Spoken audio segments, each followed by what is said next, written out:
दोस्तों आज हम अब एक्सेल लाइफ के लिमिटेड कंपनी के बारे में बात करने वाले हैं क्योंकि इस कंपनी से अपडेट निकल कर आ रही है और साथ में इस कंपनी को हम फाइनेंशियली और फंडामेंटली देखेंगे। इस समय हम कंपनी में बाय सेल होल्ड क्या करना चाहिए और कंपनी का नेक्स्ट टारगेट प्राइस कहां तक जा सकता है, सभी के ऊपर बात करने वाले हैं। तो आइए वीडियो को स्टार्ट करते हैं।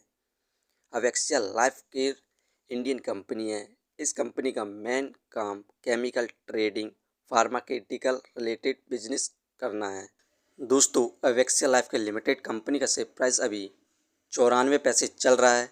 आज के दिन इस कंपनी में हमें अभी तक 4.44% के रिटर्न्स देखने को मिल रहे हैं, जो कि पॉजिटिव रिटर्न्स है। 100% बाय पर है। कंपनी का शेयर प्राइस भी 94 पैसे पर स्टार्ट हुआ था 9/15 पर। वहीं पर एक महीने के अंदर इस कंपनी के द्वारा हमें मल्टीबैगर रिटर्न्स देखने को मिले 77.36% के। वहीं पर 6 महीने से इस कंपनी में हमें लगातार गिरावट देखने को मिल रही थी। 6 महीने पहले कंपनी का हाईएस्ट प्राइस ₹1.76 था। इसके बाद से यहाँ पर लगातार गिरावट देखने को मिली और कंपनी का शेयर प्राइस 48 पैसे तक चला गया था। इस कंपनी का सपोर्टिंग रेजिस्टेंस भी 48 पैसे था। इसके बाद से इस कंपनी में हमें लगातार अपर सर्किट देखने को मिल रहा है। अब आने वाले 1 से 2 महीने के अंदर इस कंपनी का शेयर प्राइस ₹120 को क्रॉस करने की संभावना है। तो ये बेस्ट टाइम है इन्वेस्टमेंट करने के लिए। अब एक्सेल लाइफ के लिमिटेड कंपनी का जो Q3 रिजल्ट आया, इसकी परफॉर्मेंस की बात करें तो नेट प्रॉफिट में हमें इंक्रीमेंट देखने को मिला 111.8% का ईयरली बेसिस पर। इस समय 40.73 लाख यहाँ पर नेट प्रॉफिट हुआ है। वहीं पर रेवेन्यू में हमें 14 से 16% के बीच में इंक्रीमेंट देखने को मिला ईयरली बेसिस पर। इस समय 24 से 25 लाख करोड़ के बीच में यहाँ पर रेवेन्यू जनरेट हुआ है।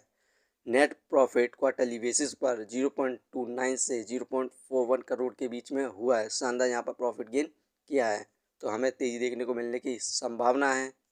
दोस्तों इस कंपनी के शेयर होल्डिंग पैटर्न्स को देखें तो यहाँ पर फिल की इन्वेस्टिंग सितंबर में 46.99% है। वहीं पर प्रमोटर्स की होल्डिंग 3.36% है। म्यूचुअल फंड की इन्वेस्टिंग इस कंपनी के अंदर 0.02% है। वहीं पर दिसंबर में फिल की इन्वेस्टिंग यहाँ पर कम देखने को मिली। यहाँ पर सेल किया गया है। इस समय 45.48% बची है। वहीं पर प्रोमोटर्स ने इस कंपनी के अंदर अपनी होल्डिंग को इंक्रीज़ किया, 3.49% हुई है। म्यूचुअल फंड सेम रहे 0.02। म्यूचुअल फंड ने भी इस कंपनी के अंदर इन्वेस्टमेंट किया हुआ है, जबकि ये एक पेनी स्टॉक्स है। ये इस कंपनी का एक पॉजिटिव पॉइंट है। फाइनेंशियली देखे क्वार्टरली बेसिस पर तो दिसंबर में 12 लाख का प्रॉफिट गेन किया, मार्च में 31 लाख का प्रॉफिट गेन किया, इंक्रीज़ हुआ, जून में इंक्रीज़ हुआ 63 लाख रहा। वहीं पर सितंबर में इस कंपनी ने प्रॉफिट कम किया, 37 लाख हुआ। दिसंबर में प्रॉफिट कम हुआ, 29 लाख हुआ। यहाँ पर एक कंपनी क्वार्टरली बेसिस पर अपने प्रॉफिट को कम करती जा रही है और इसी वजह से हमें कंपनी में भी गिरावट देखने को मिल रही थी। और सेकंड गिरावट की बात करें तो इस कंपनी के अंदर फिल ने अपनी होल्डिंग को कम किया है। यही दो कारण है कि कंपनी में गिरावट देखने को मिल रही थी। लेकिन अब हमें कंपनी में दोबारा से तेज़ी देखने को मिल रही है, क्योंकि यूएस ने इस समय ईरान के साथ युद्ध न करने का फैसला किया है 15 दिनों के लिए। इसी वजह से हमें इस कंपनी में लगातार अपर सर्किट देखने को मिल रहा है। फंडामेंटली देखें तो मार्केट कैपिटलाइजेशन 107 करोड़, जो कि बहुत बढ़िया है इसके प्राइस के हिसाब से। डेप्थ ऑफ इक्विटी 2.16, ये एक डेप्थ फ्री कंपनी है। इस कंपनी बहुत तगड़ा कर्ज है। रिटर्न ऑफ इक्विटी 0.25%, ये हमें पर ईयर 1% के भी रिटर्न्स नहीं दे पा रही है, क्योंकि इस कंपनी में लगातार गिरावट देखने को मिल रही है। अर्निंग पर शेयर 0.01 ठीक है। डिविडेंड दे नहीं रही है। बुक वैल्यू 2.87, ये शेयर इस समय बुक वैल्यू से बहुत ज़्यादा सस्ते दाम और मिल रहा है। Face value 1। दोस्तों यहाँ पर देखा जाए तो फाइनेंशियली और फंडामेंटली बेस्ट है, लेकिन ये एक डेप्थ फ्री कंपनी है। दोस्तों यहाँ पर यदि आप इस कंपनी पर इन्वेस्ट करते हैं, शॉर्ट टर्म के लिए इन्वेस्टमेंट कर सकते हैं और रिटर्न प्राप्त कर सकते हैं। ये वीडियो सिर्फ एजुकेशन पर्पज़ के लिए थी।